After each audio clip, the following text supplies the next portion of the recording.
All right, people are just arriving now, I see. So let's just give it a minute or two while we'll log in.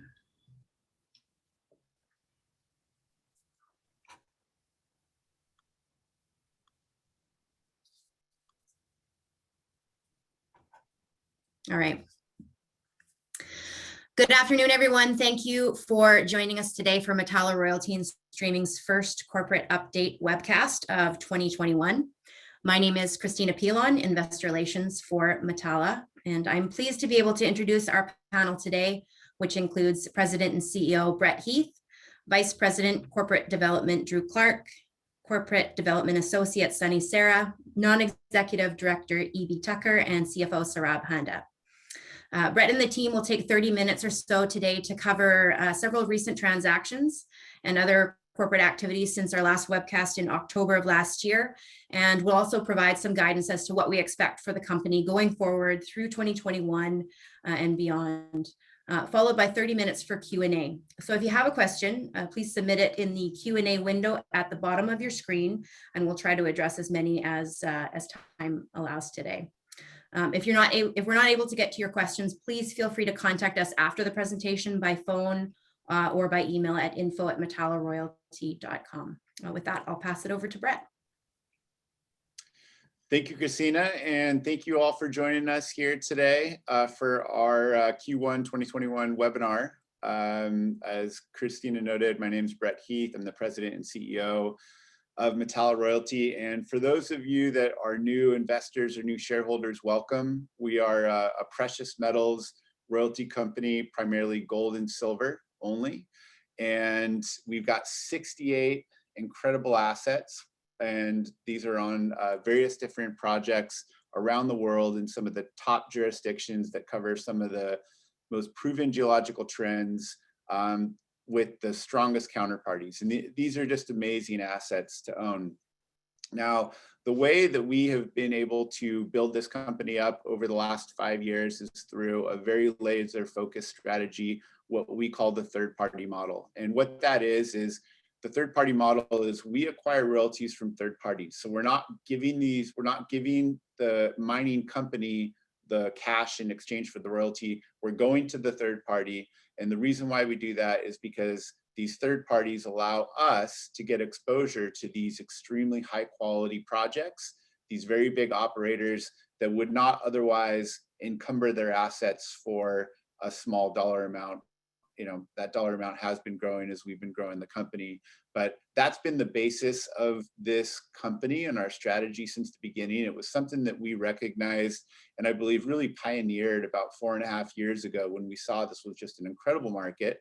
And there were so many assets that were held by these third parties, and these third parties haven't had the benefits that the public markets can provide. And so we did that, and we're able to create just an extremely robust portfolio. We've been able to generate a significant amount of outperformance over that time, not only from a share price perspective, but also from a transaction perspective.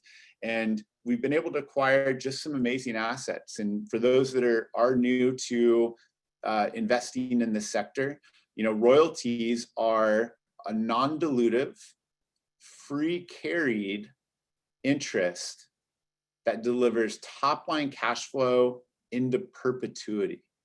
And if you just, that's a lot to take in, but if you just take that in for a minute, you'll realize why we are so excited when you can take an asset with those attributes in the resource business and then combine 68 of them together. It provides just a tremendous vehicle for you, the investor, to get exposure to those underlying commodities that risk adjusted exposure to the underlying commodities that we're looking to give you, that, which is gold and silver from Metalla. So we're excited about it. We're off to a great start in 2021. But I'd like to touch on a couple things.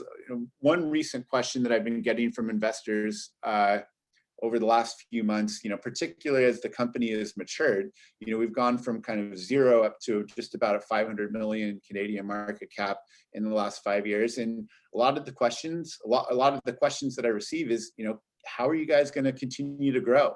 You've kept up, a pace of growth that has been at a very significant rate? And, can you still grow? Can you build this company into a major someday? And, I thought about that, and it's actually a really great question, because when I thought about the very successful major royalty companies today, and I thought about, if they started their business today, would they be able to do what they did? And I think the answer is actually no.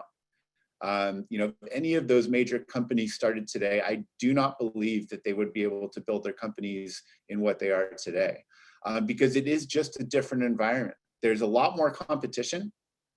And not only is there a lot more competition, but the quality of assets that are being discovered by the juniors, by the majors, the new assets that are being kind of built along over time are just less and less of what they were 10, 20, 30 years ago, which means less and less opportunities. And so, how are we going to do that with, if you think about the traditional model, and if you really think about these big companies probably struggling today if they started from scratch, you have to approach this business with a long-term vision. It's so incredibly important that you do that. And you can't be pressured by short-term market influences. You've got to stay true to exactly your strategy and your disciplined approach. And for us, that vision is a few things. First, it's acquiring royalties on very high quality assets. These are assets that cover big land packages and proven geological trends around the world. It's acquiring royalties that are operated by big counterparties. So this is also incredibly important, because it's these big operators. As the royalty company, you live and die by these operators.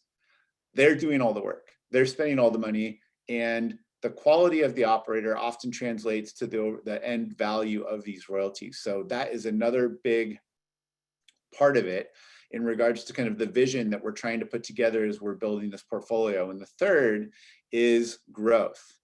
Now, it's so important because there's so much competition, and returns have been cannibalized year over year over year over year, it seems like, in this business, and it continues and continues. You have to have a way to generate that type of growth, and that type of accretive growth, more importantly.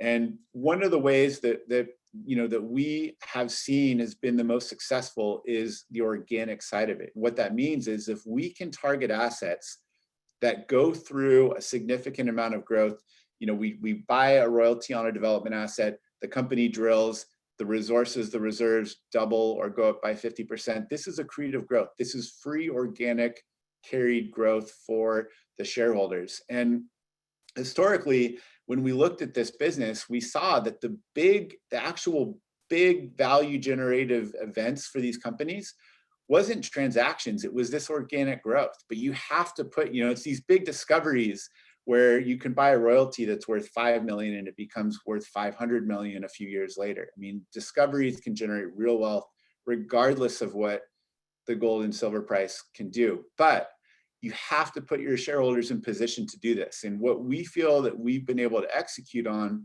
is we've been able to buy these high quality assets. We've been able to make these base hits and these doubles, consistently adding value on every transaction with the high probability, we believe, as these big companies spend money and advance these projects, that some of them are going to turn into the triple and the home runs that generate that outsized return. So that's something that I really wanted to talk to, but it does take time, and it does take patience, and it does take a huge amount of discipline to execute. And I think we're well on our way to getting there. I think the scale of the business is there to continue on. And I think that we've got just an exciting next year and two ahead of us. But with that, I'd like to pass it off to Saurabh Handa. We recently reported our annual financial statements for the 7-month period ending December 31st. This was a short year. We did this because we're changing our year end to make it easier. We also changed our currency from Canadian to US to make it easier for you investors to follow on. But there were a couple nuances that I wanted him to run through to make it easier for you to understand kind of how the business is operating. So Saurabh, off to you. Perfect. Thank you, Brett.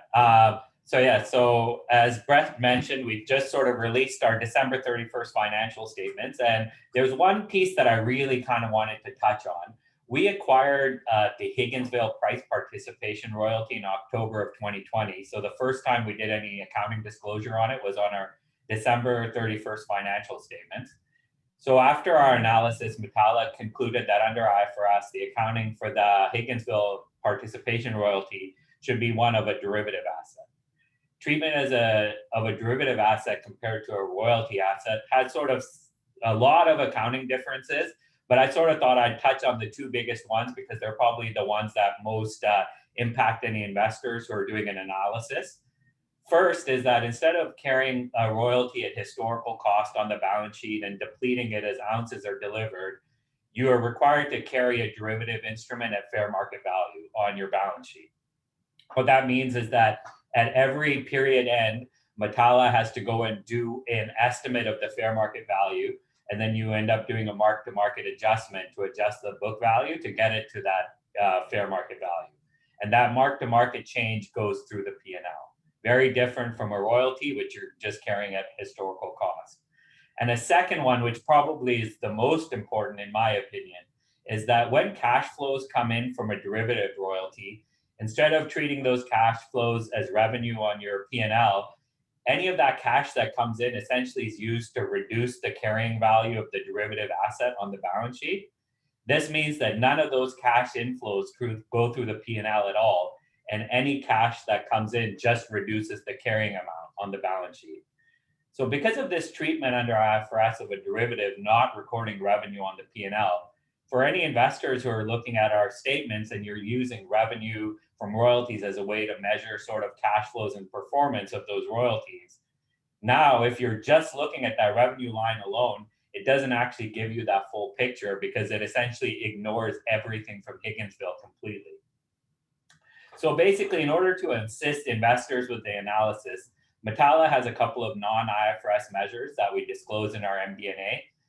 And I'll just sort of throw out the legal caution. As we know, non-IFRS measures don't have a standard definition under IFRS. So I would ask any investors who want additional details on those measures to please read our MD&A for December 31st, which provides details on how those numbers were calculated, as well as some of the related risks of a non-IFRS measure. So with that kind of behind us, basically in our MD&A, what we do is we disclose one measure called attributable gold ounces sold, and then a second measure, which is average realized price per attributable gold ounce sold. So with these two measures combined, I think they give a more accurate picture of the cash flows from the royalties rather than just looking at revenue, especially given the IFRS classification of Higginsville as a derivative. So key thing being there is that you really should be looking at those non-IFRS measures as well as looking at the revenue line item to get an accurate impression of sort of the cash flows being generated from an operational perspective from those royalties. I know this is a pretty technical topic, but I just sort of thought this was one piece that's going to be important as cash flows come in from Higginsville going forward. So hopefully that helps and clears things up a bit on that piece. I think other than that, Brett, you covered the other major changes, which was the change to December 31st, as well as a reporting currency of US dollars. So those are sort of the three major pieces I wanted to touch on. So I'll kick it back over to you, Brett.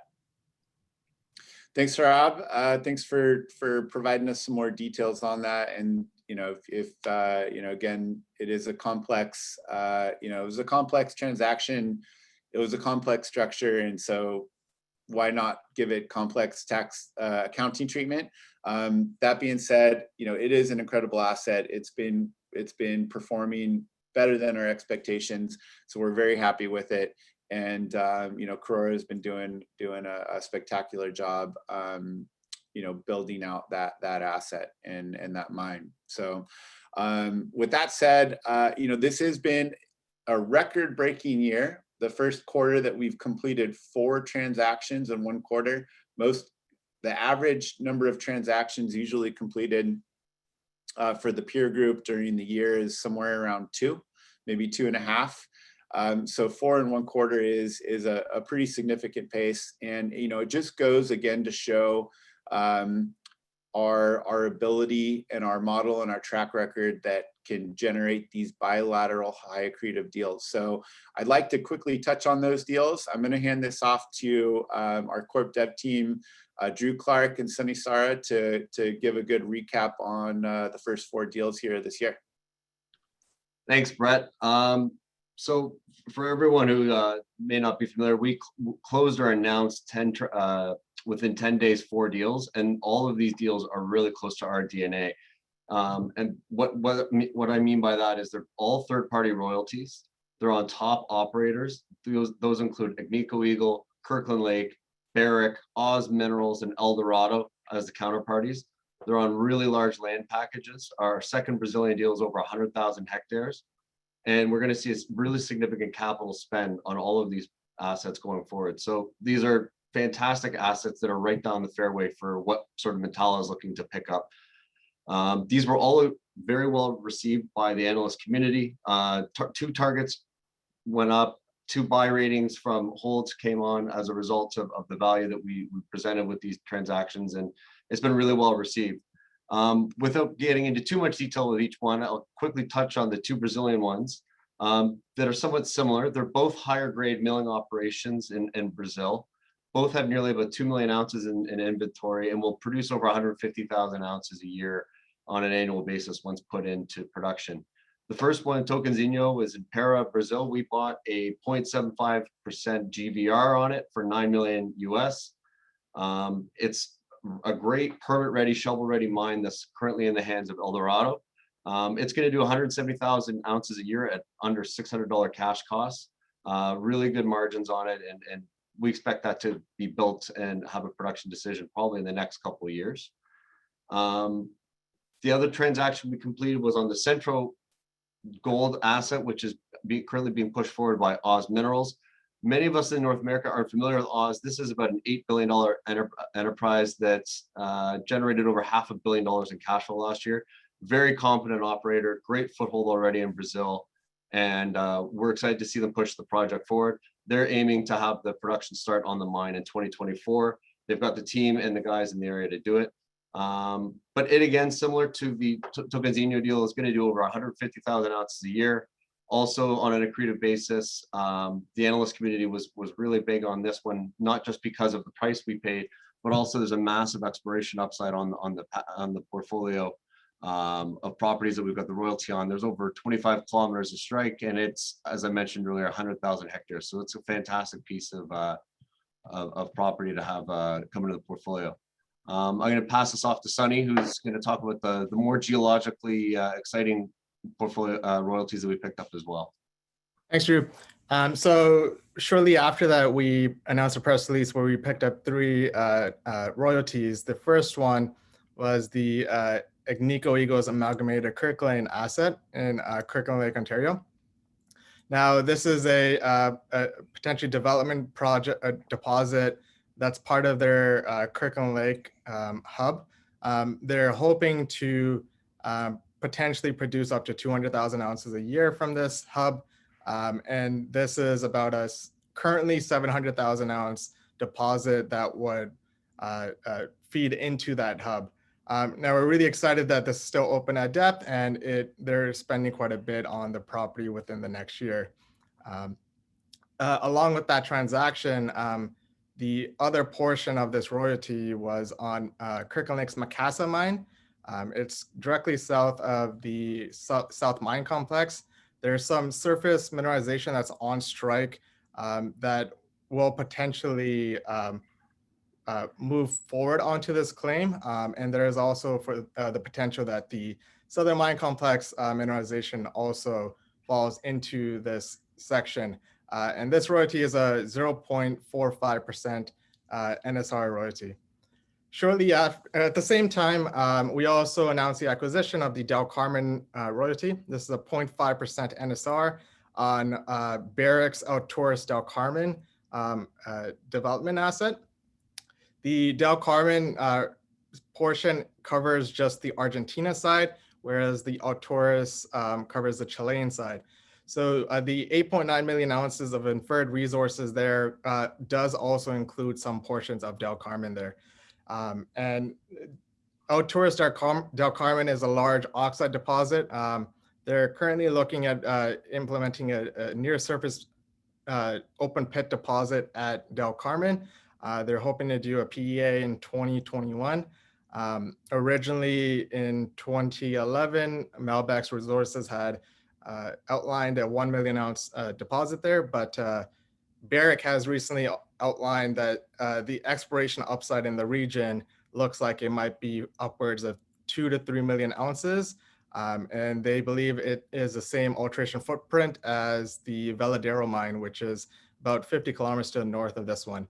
So it's a very exciting deposit. And in the past, they've had some tremendous drill results of upwards of 13 grams per ton over 50 meters.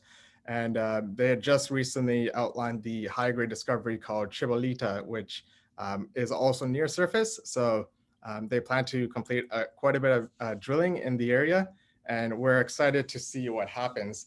Now, Metalla likes to include a lot of asset updates in our MD&A, and three big asset updates that I'd like to point out was that at Santa Gertrudis, which is Agnico Eagle's development project in Mexico, they increased the total resource to upwards of 1.7 million ounces and 8 million ounces of silver. And they currently have a 30,000 meter drill program outlined for this year. And they'll also be completing a PEA at the end of this year. At Wharf, they also are operating project. They updated the reserve estimate, and they expect to complete an infill drill program to convert resources. And at one of our exploration assets in Nevada, the one portion of our royalty was vended in or optioned out to Newcrest Mining, and that is called Fortuity 89. So there are definitely a lot more asset updates, and they are available in our MD&A. So I encourage everyone to check those out. Thanks, Sonny and Drew, for providing those updates. I mean, what I'm hearing is that we've got an incredible amount of optionality again on these projects. We've got growth. This is the underlying theme on all these acquisitions. There's a lot to these transactions. It's impossible to cover all of the things that we see in a press release that goes out to shareholders, and it's even more difficult, I think, for shareholders to understand all these things. But there's just an incredible amount of underlying optionality growth, in which we think will eventually be delivered into value for shareholders on these transactions. So on the deal side, obviously, it's been a great start. I think we're going to have a lot of continued momentum. But before we get kind of further into that, I'd like to pass it off to EB, just to give us a quick overview of what's going on in this crazy world. Thanks, Brett, and thanks to the team. I'm so happy to be associated with you and your team and with what everyone's doing. And just if I can take a minute to just say that sometimes when I'm listening to the team, I'm thinking you're so smart that almost, the jargon and the technicality in the business makes it hard to remember what the overall big picture is. I mean, I bought our stock at 80 cents US when we listed the company about 4 years ago. That's about $1.20 Canadian. And the stock is today, it's maybe 11.23 at the close Canadian. So I mean, that's not quite 1,000%, but it's close enough that you could round it up to 1,000. And so what's the point of all this? I mean, I wrote this book, which I've sold about 30,000 copies, and I'm still not sure people are reading it, but the subtitle is The War Against Your Wealth. This is a very, very important time for people that are trying to be responsible for their own life and to build something. This is a critical time because capitalism as you knew it as a child is over. And if you don't believe it, then just read the middle section of my book, which I predict all the things that are happening now. MMT, the government's, trillions. I mean, we're now having a couple $1 trillion a month being proposed, and who's going to pay for it? You're going to pay for it. This is a full-scale conflict against the state, against private wealth. And I think what people need to see is that they look at the gold price every single day. I get these messages from people panicking. Let me just tell you something. The gold price is going to move one time. That's it. It's not going to be 3 bull markets so that you can, make sure that you're really certain that on the 3rd one, you feel comfortable with your investment decision. The gold market's going to go one time. And when it goes, you're not going to be able to get gold. It's going to be very hard to get gold. Okay. And this is a time right now where the news on gold is negative. The news on Dogecoin is positive. Pizza coin, all these, you can get as many of these coins as you want. And it's very positive, and you're going to feel smart. You're going to go to a dinner party, you say, I bought so much Dogecoin, I don't know what to do with it all. And people are going to say, man, I can't believe how smart you are. Well, and then you say, if somebody says, I bought some gold, they're going to, what's wrong with you? Do you live outside? What's the matter with you? So this is going to change, and people don't understand the value of gold. But the value of gold, I'm going to tell you right now, and then I'll link it back to why we're talking about this. It's analog wealth. It's analog wealth, not digital wealth. It's analog wealth. Okay, and there's a value to analog wealth at certain times in society, at certain times in the society that we're evolving into. And once you see the value of it, it's too late. Okay, it's like people that they wait to leave a country. This happens all the time. And then finally, it's too late. And they say, we really should have gone when our instinct told us to. So what does all that have to do with Metalla? It has a lot to do with Metalla, because let me just tell everyone listening, I see all your posts on the message board. I see these people, they think that the company is a hardware store where, it buys shovels for $10 and sells them for $15 and makes a profit. It's not that way. Okay, I'm always laughing when I read this. People say, well, look at this company loses money. Let me just tell you, it's very complicated, the financial reporting requirements. And you have to understand that a royalty company, it's not like a widget company that's buying a widget and reselling it and making a 10% margin and then distributing that to shareholders. The game plan here, is to lock in as much future production of gold as humanly possible. And let me tell you, Brett's team, these guys, they work at a breakneck pace because there is a limited number of these royalties in the whole world, okay? And an even smaller number of ones that you want to own, right? Because the war against your wealth, all right, you don't want your troops off in the middle of a war-torn region in the world trying to lock in gold production. You want them in a nice place like Ontario, okay? So what you have to understand is that if we were producing all these ounces 3 years ago at $1,400 gold, those ounces are gone. And then you got to go out and find more ounces, all right? Our game plan, like Drew and Sonny were just talking about, if you could understand what they're saying, because sometimes they use a little bit of jargon because they're much smarter than I am. But let me just break it down for you. What they're saying is that we picked up these royalties in these attractive regions on Barrick Gold, Kirkland Lake, Agnico Eagle projects. These are serious companies that are capable of putting big scale projects in development. And we have long life royalties on these future mines. So when people wake up and realize they need analog wealth, or they're going to have no wealth, okay, their wealth there's a war against their wealth, and they go for gold and it goes, okay, and I'm not talking about 10,000. I mean, you could forget about that. That's for my colleagues to recommend prices like that. Metalla is my favorite investment, with gold just over 2,000. I mean, we're not talking about tremendous move in gold. We're talking about the value of this company gets a center stage spotlight every time gold goes up 100, 100, 100. You see the value of those 68 royalties or so, roughly. And the pile of royalties is growing all the time. And that future production, you get credit for it all in the short run. It's going to happen one time, and this is the company that's doing it. And that's why I'm involved, and that's why I'm so excited about it. And I appreciate you all being here today. And I hope that you'll ask questions here so that we can answer you, because we can't answer you on the message board. We want to answer your questions. We want you to understand why we're so positive. There's a reason I keep buying stock. I mean, you can see the filings every time I buy stock. There's a reason. You know, I haven't lost my mind. This is what I want to own. If there's a war against my wealth, this is how I'm going to play it. So Brett, I'll kick it back to you. Thank you for that. And actually, we're going to kick off the Q&A session, but I actually have a question for you here to start off.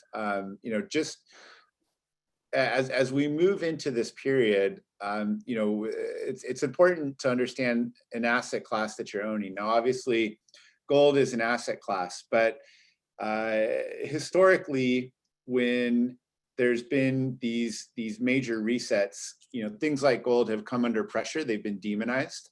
And when you own gold through a security, do you think that protects you from some of that demonization that could take place? Well, of course, we'll know that when it's too late to know that. Okay. but in the past,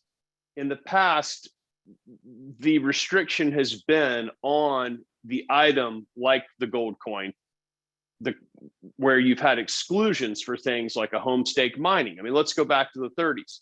If you had a bunch of gold, and in my book in chapter 4, I tell a very personal story about my great grandmother had a huge cigar box full of gold. It would probably be worth $3 or $4 million US today. Okay. And she had to go turn that gold in because there was a threat of 10 years in prison or a $10,000 fine, which is a lot of money back then. I mean, gold was $21, right? And they seized the gold and gave her $21 before they revalued it. However, if she had had home stake mining, which, I mean, not a lot of people had those types of stocks then, right? But if she had had home stake mining, that stock did phenomenally well over the coming decades, and people were allowed to own that. So that was a way that you could participate in the bull market without that happening. Now, like I was saying, we'll know the answer when it's too late. I mean, you can ask that about other things. People are trying to protect their wealth in other assets now too. And so the same could go for those assets. You could say, are they going to outlaw this? If it's too popular, I mean, remember, loopholes are for the very elite. They're not for everyone. I mean, everyone can't fit through a loophole, okay? Only people that are connected enough to figure it out first can fit through a loophole. And so if everyone starts going through a loophole, it's the government's natural role to close the loophole. And I think there's a lot more people that the group that's on this webinar understands the value of owning the gold in the ground, having a royalty on the gold in the ground. They understand that. It's not something that's demonized because few people understand it. This is a small industry. And in my book, I tell about what happened to Franco.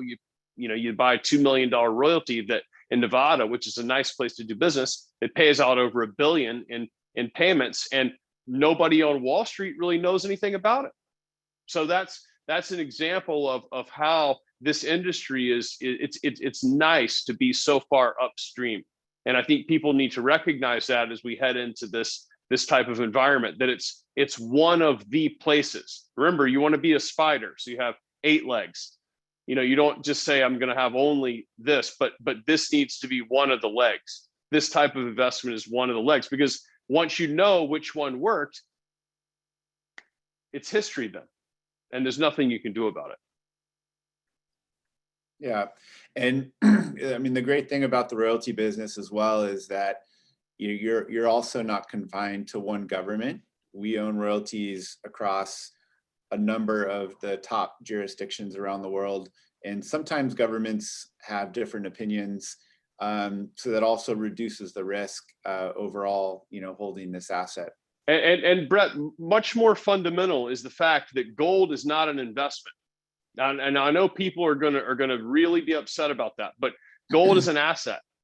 A royalty is an investment, because a royalty gives you future exposure to future production today. So you get 30 years of production from a mine today. You get the value. If the gold goes up $100 for, you take 30 years of future value, you get that value today. Whereas the gold you have in your hand went up $100.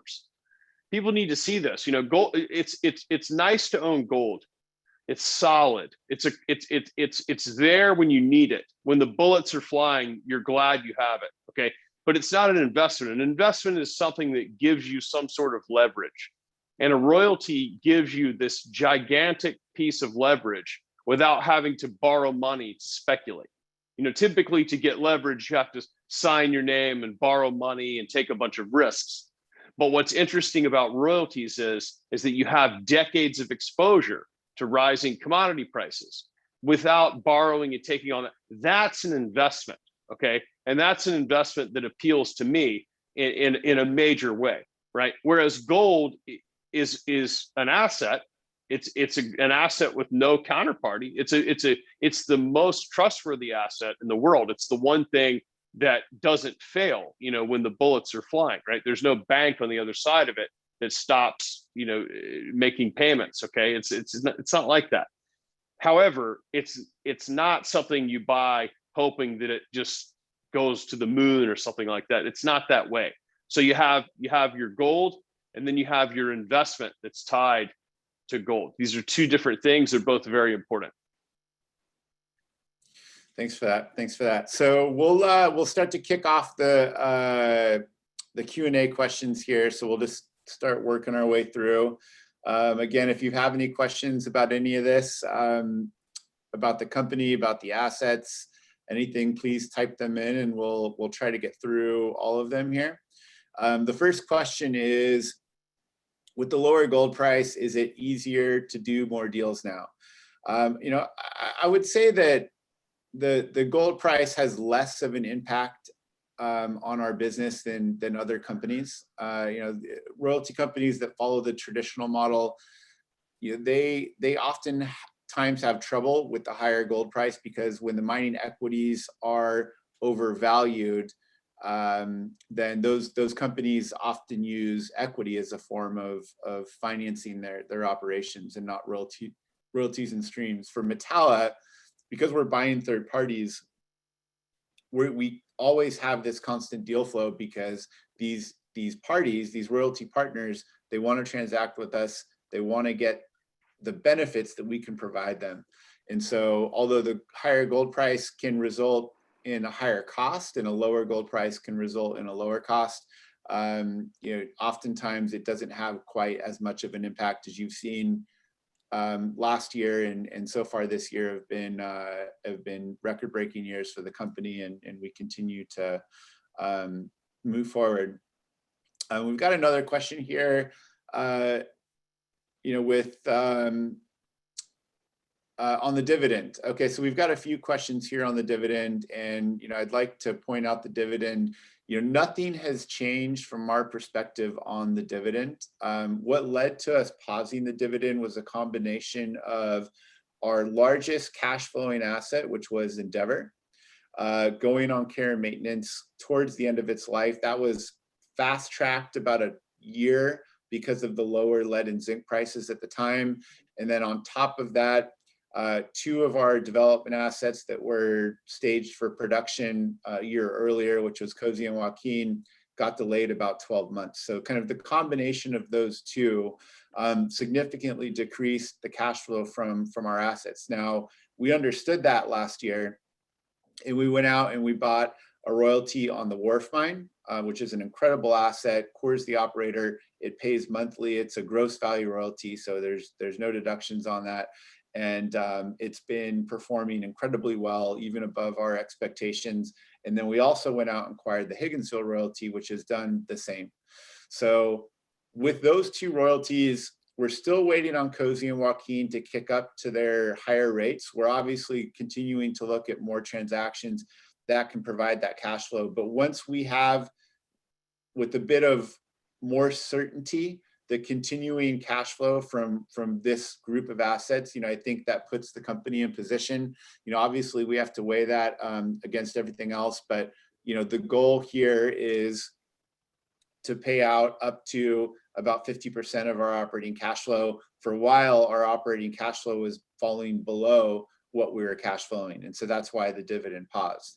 You know, I think it will go back up here in the latter part of this year, and I also think we've got more transactions, but you know, we have not forgot about it. We still remain true to that, and me personally and EB and a number of others in management are very big shareholders of the company. I mean, we enjoy the dividend. It's a good thing to have that extra dividend income that comes in. It's a big part of the business. But, at this time, that is kind of where we sit on that fact. And I know, EB, I don't know if you want to add anything to that.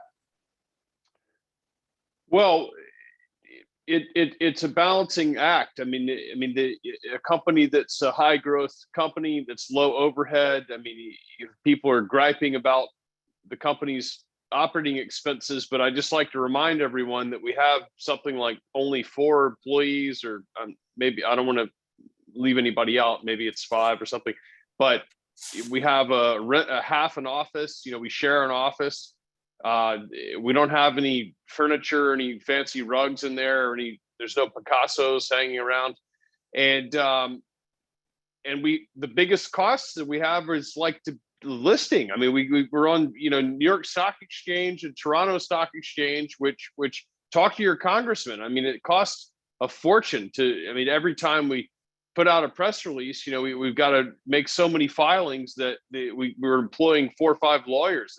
It's just, we have more lawyers than employees. So I think people need to look at the full picture. I mean, I'm a massive advocate for companies returning operating cash flow to shareholders, because shareholders put the company in business to begin with. Okay. So I think the 50% target, Brett, was partly my idea, because if I own the company outright myself, I would say distribute 50% of the operating cash flow and reinvest the rest, because I think the gold price is going higher. So I mean, I'm not going to buy another royalty company. You keep buying, and then it's good business practice for you to distribute the rest. And so I think if people can see that when cash flow is impaired from the COVID shutdowns, I mean, some guy died down at the Pan American, one of the operations down there, and then there was COVID, and then it's just crazy. I mean, so people need to see that you have, all these production assets, you have assets coming into production, and then the board of directors is constantly looking at what's the operating cash flow, and when do we have the cushion needed to start that. So people need to see that you're not diverting money somewhere else. I mean, this is a balancing act to run this business for the benefit of the shareholders. The stock price was up tremendously last year. I personally have bought a ton of stock, and I feel like we had a great year. I mean, a lot of people suffered last year with what was going on in the Western economies. And we just had a banner year. We've had a really productive start to the year, and the stock price is down. And I think that's when you see a setup for a slingshot. I mean, you look at gold today up $22, and you just say, look, I mean, Biden, I call him the substitute teacher, but Biden is going to announce another $3 or $4 trillion today. I mean, there comes a point where this thing snaps, and the train leaves the station, and that's it. And so I think people should see that we're trying to aggressively build the portfolio, and that cash flow will kind of come out of nowhere at some point.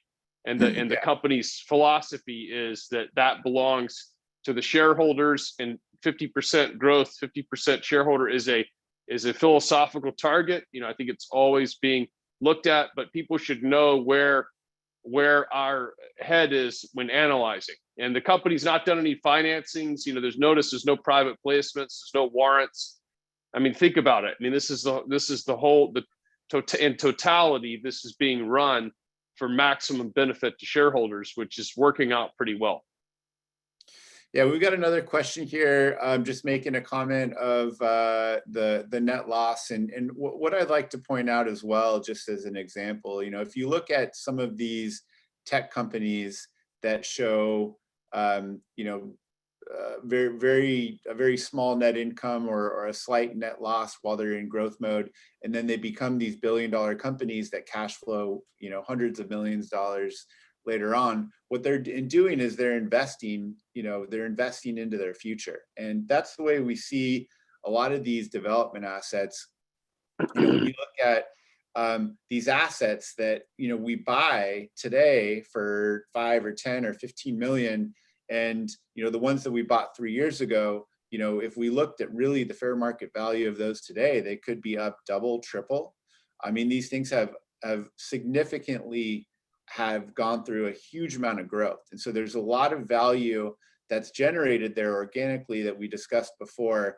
But, it's really over time, as you mentioned, you build up all these over time. All of a sudden, 2, 3, 4 years from now, when we get 5 or 6 or 7 or, maybe 10 assets that come into production kind of all within a few years, the cash flow dramatically changes.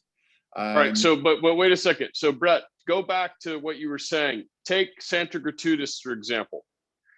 I think we paid 11 million for that, right? That's worth much more than 11 million today, right? It's an Agnico Eagle project for anyone that doesn't know in Mexico. It's a really nice place. It's a very serious project and it's progressing very well. It's worth more than we paid for it. At the time, we had a substantial legal and accounting bill doing that transaction. And my point is that everyone needs to understand that Santa Gratuitas will produce gold for years and years and years. I don't know how many years, but for a while. I mean, there's tens of millions of dollars being poured in by Agnico Eagle. It's a very serious operation. There's a cost to doing these deals today, and then you eat that cost now.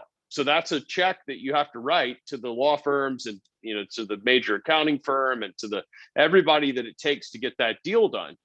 But 10 years from now, 20 years from now, that cost is so far in the rearview mirror, it's long gone. And so, and some of these royalties, like in the case of Franco-Nevada, which I talked about in my book, some of these royalties reach a valuation that is just unbelievable. And if you were to look back and say, well, Pierre Lassonde paid that guy, that consultant, 90 grand to tip him off about the royalty in Nevada, you would say, well, that's a waste of money. But yeah, but the thing produced $1 billion over the next 30 years. Yeah, but he wasted that 90 grand. You see, there's a cost to getting all this stuff done. It's listing fees, the legal fees. You start breaking these things down and you ask yourself, am I willing to pay these costs now at $1,700 gold to acquire something that's got 20 or 30 years of potential life? What is this money I'm spending today going to be worth down the road? Not very much. I mean, we're going to look back and say, I can't believe what we paid for that. That's, you look back at Pierre's deal, $2 million for $1 billion in cash. I can't believe it. Well, yeah, well, guess what? In 1987, 1986, $2 million is a lot of money. A lot of money. I mean, who the guy that charged him 90 grand for the referral probably felt like he got one over on Pierre, right? So that was a cost that they had to eat that year. So that year it looked pretty bad. You have the life of these assets is very, very long. And as the portfolio goes, 50s, 60s, 70s, 80s in the number of royalties, some magic starts happening and you start saying, I'm glad I ate those upfront costs to get those deals done. People don't understand. There's reams and reams of contracts and lawyers on both sides of the border and consultants. I mean, we've got consultants all over the world that we're hiring to do diligence to make sure that what we're buying is what we think we're buying. And out of 68 royalties, there's been no impairment charges. I want you to look at other companies. You look at these fast growth companies that open up the checkbook and pay anything, and then they have an impairment charge somewhere. What that means is they paid, X amount, and then they said we accidentally overpaid. So it's actually worth less than we paid. That is a direct tax on shareholder value, and that hasn't happened one time here, which I think is unprecedented. And so I hope people will see that's this is not a hardware store. It's not a widget company. You're very strategically acquiring decades of future production, and the value, when you capture that value, that's where the real nectar is of the whole operation. So we've got about 10 minutes left here. I'm going to start doing a bit more rapid fire on some of these questions. One question that we got is basically does the volatility in the gold price, how much of an effect does that have on the stock price? Well, obviously, we are exposed to the general market movements. We're in 3 ETFs now, with the GDXJ, the US Global ETF, and the SILJ. So, broad market selling is going to make a difference. In regards to the underlying business, though, we don't need a higher gold or silver price to generate value. And, we've been able to show that over the last 5 years. We can generate a lot of value with gold being flat, with silver being flat. So that's another big benefit to get your exposure through Metalla, because you get this optionality, you get this business that is actually a great business to be part of that can generate value. We've got another question that is asking, do you think gold prices are being affected by Bitcoin? If you just want to answer that, EB, in about 30 seconds. Look, everybody, absolutely, it's the case. I mean, Bitcoin's market cap is something close to $2 trillion. Bitcoin was $1 10 years ago. So now it's almost 60,000. And so I think people need to just open up your financial news. Every story about gold is only an idiot would own it. Every story about Bitcoin is you're a genius if you own it. Well, when is the last time the media led you in the right direction? I mean, I'm still racking my brain trying to find a time. So I mean, the narrative is Bitcoin's good, and it's absolutely taken some capital inflows. Maybe it is good. Time will tell, right? But it's not. It's gold has definitely got the short end of the stick when it comes to reputation in the mainstream press. We got another question here on having royalties on short mine lives. And, as Evie noted before, when you pull the gold out, it's gone. Mines are depleting assets.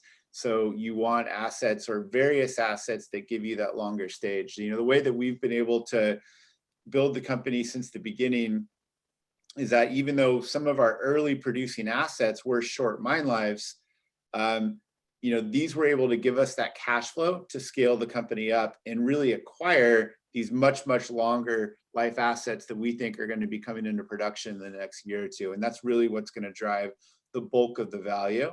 But using that cash flow on the short mine lives on assets that you can buy, again, at accretive prices, that's the whole game here when we're acquiring assets. If you buy a producing royalty on a big mine that's got a 20-year mine life, well, the reality is that you're going to be paying a wild amount likely on that asset because there's a ton of competition for those types of assets, and it's not going to translate into any value for the shareholders here.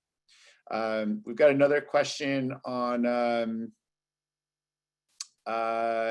what do we think will happen to royalty companies in the event of a stock market bubble burst? I mean, I think we can use last March as an example. I don't think any security, particularly gold and silver, in royalty companies or mining companies are completely out of the loop in regards to an overall meltdown when there's liquidity that's being needed from kind of every different spot of the market. But that being said, if you look at the assets that recovered the fastest, Metalla, if I remember correctly, was back up to its pre-crash levels within about 3-4 weeks after that crash. So it wasn't a year that they had to wait, investors had to wait. You're in an asset class that, where else do you want to be is really the question in regards to, how safe that asset class is. We've got a couple more questions here. Let's see here, going through here.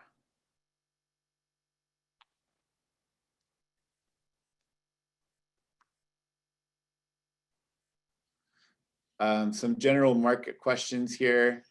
I'm just kind of going through that I don't think would be the most ideal here. There's another question here. Why should I prefer to invest in Metalla versus Franco Sandstorm Royal? What is your competitive advantage? Again, we went through that. We've got a very focused strategy. This third-party market, 23 of our 24 transactions were bilateral deals. It was us and the seller. That was it. And a lot of royalty companies talk about other royalty companies overpaying. The quickest way to figure out if your royalty company that you're invested is overpaying is how they're acquiring their assets. If they're acquiring the assets through bilateral deals, they're probably doing an okay job. If they're acquiring all their assets through competitive processes in this market, then they're probably overpaying. And if the stock prices have lagged a bit, from those transactions, then that's probably the reason why. Okay, Brett, but explain to people what that means. Okay, what that means is if you're trying to buy real estate and you're going on realtor.com or Zillow and you're just looking at, let me just see what's out there and buy a couple houses as investments, you're going to pay top dollar. That's what you're talking about. What you've been doing is what my friends call, if the grass is tall, make the call, where they go drive around neighborhoods and look for houses in disrepair and try to contact the out-of-town owner and make them a cash offer. That's what we're talking about here. So I think people need to see that. Then what you do, you take it a step further, is you say to the people, listen, I'm not going to give you the realtor.com full market price on this thing, but I'm going to offer you the chance to be a shareholder. And some people don't go for that. What they want is more money, but some people go for it and realize that the Metalla is growing at 70, 80% compounded annual growth rate in the shares. They'll just take the shares and be a partner with you. That's what people need to see. So it's not that the other companies are worse, they're just different. And Franco is a very mature company. So it's not really apples to apples to look at a company that's in acquisition mode and look at Franco. I would say that's a bit misguided. So we've got another question here. Can you give us a quick update on some of the development royalties that you think may be coming into production sooner? I'll hand that one off to Drew and Sunny over there.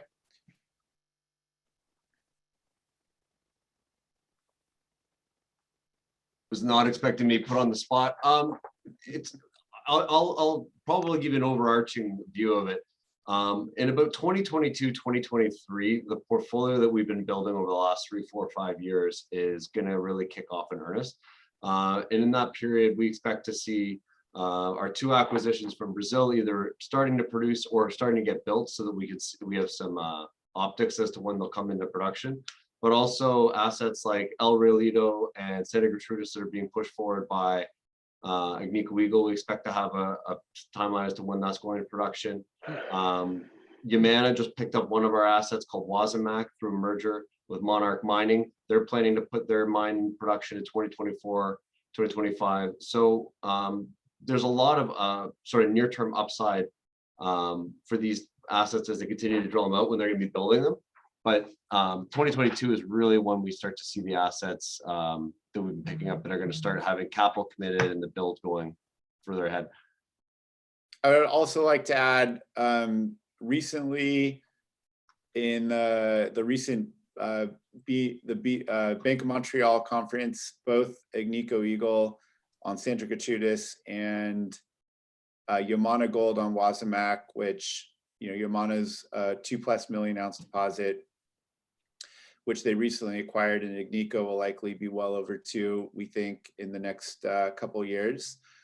Both guided to potential production starting in 2025. We've got a handful of other projects. It's tough to pinpoint exactly when they're going to come in. We don't like to say anything or project any revenues until the public company provides their own guidance, and then we go off that guidance. But there is a handful of projects that are in there. We do have a slide in our presentation that covers a few of them, there are a lot more. You know, I do think in the next 2, 3, 4 years, there's going to be a significant amount of cash flow that's coming on the assets that we already bought. We've got another question here on what's a healthy production exploration ratio look currently. And I mean, the way that we look at the portfolio as we're building this, you know, we look at the different kind of buckets that we're providing to provide for the investors. You know, we've got the production, obviously that's important, that's very straightforward. The development is really what drives a lot of the growth. And this is quantifiable development growth, because when we buy one of these royalties on a development project, we can quantify based on the big public companies' guidance on what they're going to spend. You know, we can talk to, we've got good relationships with a lot of these big companies, so we know where these assets sit in their portfolio, and we can put out a pretty good estimate on how much money is going to be spent. So the growth is really, the development is really the driver of the value, I think, in the overall portfolio. And then you've got an exploration portfolio. And the exploration portfolio, again, is the optionality. And how we look at the exploration portfolio is that is probably somewhere between 10 and maybe 15% of the overall NAV as a combined portfolio. Now, that's about half of our royalties, but it's only about 10% of our NAV, give or take. But that portfolio, and the way that we look at the exploration portfolio, is it's really just one investment. Even though it's got 30 or 40 different royalties that that you have exposure to, for us, it's really one investment, and it's all of those drills that are going into it. And one drill that hits in that exploration portfolio will likely give us a significant return on all the money that we spent on it combined. And so that's also very important to have, to provide that optionality. And again, you know, royalty companies trade at these high premiums, and they're traded at these high premiums because they offer investors certain attributes, which is diversification, a risk-adjusted way to play the gold sector, but also the optionality factor of discovery without having to pay for it. And not only just with one company, if you own an exploration company, but you know, we expect to own at some point in the future over 100 royalties. We're up to 68 after, you know, just under 5 years. So we're well on our way there. And even some of our royalties are creating royalties, as Sunny mentioned in the asset update, with the new optioned property on one of our royalty properties with an area of interest. And these are things that aren't talked about, but we have royalties with areas of interest. That means if another property is pulled into the package, there's a royalty on it automatically. It's a pretty incredible way to be able to expand your ownership. And a company called Newcrest, which is one of the largest mining companies in the world, just optioned that property and is going to be, you know, spending likely up to over $30 million on it, drilling it, looking for gold in Nevada, which is historically one of the best places. So there's lots and lots of examples on this, and it's just important to have, you know, it's important to have all these different assets at different stages in the portfolio. Continuing on here, we're just past an hour here, so I'm just going to wrap it up with one last question here. So